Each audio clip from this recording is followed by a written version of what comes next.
Terima kasih Dr. Syahir, Bu Dr. Nurul Hidayah, Pak Muaisar, dosen-dosen daripada Indonesia. Saya nampak daripada Jakarta pun ada, Pak Saiful daripada Medan pun ada. So, apa ni, dan juga uh, teman-teman kita, pelajar-pelajar MISTEF 23.1. Terima kasih banyak-banyak kerana menjemput saya. Seperti biasa, macam Datuk Syahir kata tadi, kita mulakan dengan tazkirah pendek insya-Allah ya.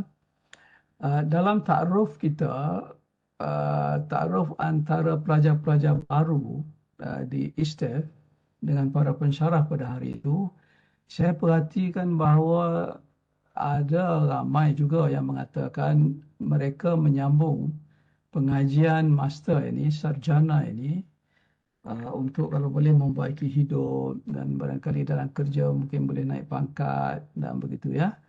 So, niat yang sedemikian tak ada masalah. Boleh diteruskan insya-Allah. Cumanya kalau niat-niat yang begitu hanya berbentuk dunia dan tidak disandarkan kepada Allah Subhanahu Wa Taala, ya, jadi dengan sendirinya nanti dia tidak menjadi apa-apa makna di sisi Allah Subhanahu Wa Taala. Dan mungkin Allah akan bagi degree ijazah nanti insya-Allah di hujung pengajian kita. Tapi itu sajalah yang Allah berikan kepada kita dan belum tentu kita boleh gunakan ijazah itu untuk mencari redha Allah, untuk memuliakan Islam dan sebagainya. Kerana niat awal kita hanyalah untuk diri kita ya. Niat awal kita hanyalah untuk meningkatkan mobiliti sosial kita, untuk meningkatkan mobiliti ekonomi kita, untuk meningkatkan pangkat kita. Jadi kalau sedemikian rupa tidak dihubungkan dengan Islam, tidak dihubungkan dengan Allah Subhanahu Wa Taala, maka sia-sialah ya 3 semester yang akan digunakan untuk mendapat ijazah itu. Jadi saya sukacita memperingatkan bahawa sandarkan niat-niat tersebut itu kepada Allah Subhanahu Wa Taala, bahawa kita mahu mencari redha Allah, ya, kita mahu memuliakan ijazah, mahu memuliakan Islam dengan ijazah itu, ya, dan kita mahu berbakti kepada masyarakat dengan ijazah itu insya-Allah. Jadi kita akan mendapat pahala di sisi Allah Subhanahu Wa Taala. Itu yang pertama. Yang kedua, dan saya rasa yang keduanya juga sangat penting, perbanyakkan niat. Kalau kita hanya niat kita untuk mendapat ilmu, sama jugalah dengan teman-teman kita dari Indonesia ini, kalau mengikuti kuliah ini hanya untuk mendapat ilmu, mungkin Allah akan bagi ilmu, tapi dapat satu pahala. Ya, ilmu, mencari ilmu kerana Allah SWT dapat satu pahala. Tetapi kalau kita berbanyakkan, misalnya saya belajar ini, saya mengikuti kuliah ini untuk mendapat ilmu, dan ini adalah merupakan satu usaha untuk memenuhi perintah Allah Subhanahu Wa Taala. Dua orang kan niat kan?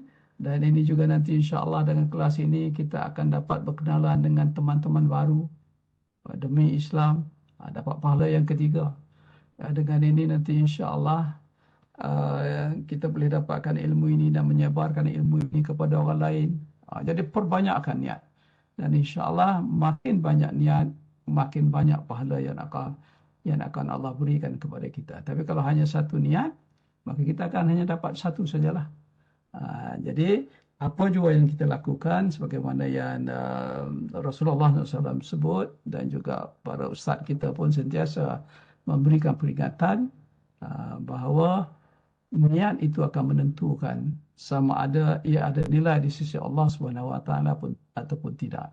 Jadi tazkirah sayanya ialah yang pertama, niat apa saja yang baik-baik tapi kena hubungkan dengan Allah Subhanahu Wa Taala.